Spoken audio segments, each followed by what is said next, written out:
সোমবার সকাল ৯টা বাজতেই বন্ধ হয়ে যায় স্থানীয় সরকার প্রকৌশল বিভাগের ভেতরে ঢোকার প্রত্যেকটি প্রবেশপথ। কর্মকর্তা কর্মচারীদের ভিড় জমে যায় গেটগুলোতে। অনেকেই তখন ঘটনা বুঝে উঠতে পারেননি।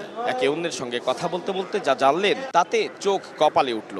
জানতে পারলেন সঠিক সময়ে সবাই অফিসে প্রবেশ করছেন কিনা তা দেখতে সকাল ৮টা ৫৫ মন্ত্রণালয়ের বিভিন্ন কর্মকর্তাদের নিয়ে সশরীরে হাজির হয়েছেন স্থানীয় সরকার প্রতিমন্ত্রী মীর শাহে আলম।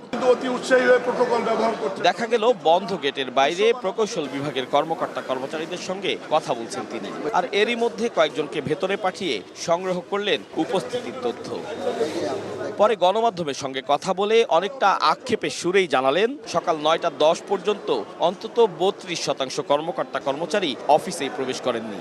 আমরা কাউকে না জানিয়ে ঠিক ৯টা ৫ আগে এখানে এসে উপস্থিত হয়েছি কর্মকর্তা কর্মচারীদের উপস্থিতি নিশ্চিত হয়েছে কিনা দেখার জন্য।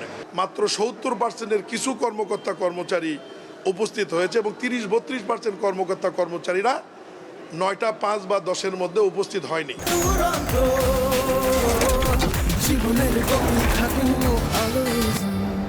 যেখানে খোদ প্রধানমন্ত্রী এবং মন্ত্রী প্রতিমন্ত্রী সচিব সহ পদস্থ কর্মকর্তারা ৯টা ৪টা অফিসের সময় অক্ষরে অক্ষরে পালন করছেন, সেখানে বিভিন্ন দফতরে কর্মীদের নির্ধারিত সময়ে অফিসে না আসার বিষয়ে ব্যবস্থা নেওয়ার কথাও জানালেন তিনি।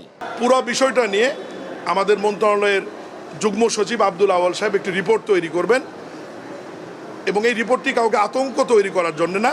এই নতুন সরকারের মাননীয় প্রধানমন্ত্রী ৯টার আগে অফিসে যায়, সচিবরা অফিসে যায়, তাহলে আমাদের অধীনস্থ অধিদপ্তরগুলো যারা মাঠ পর্যায়ে ওই সময়টি সঠিকভাবে বাস্তবায়ন করছেন কিনা এটা দেখার জন্যই মূলত আসা। স্থানীয় সরকার প্রতিমন্ত্রী জানান এভাবে আকস্মিক সফর করবেন বিভিন্ন দফতর অধিদপ্তরে। উপস্থিতির ব্যত্যয় পেলেই নেওয়া হবে ব্যবস্থা।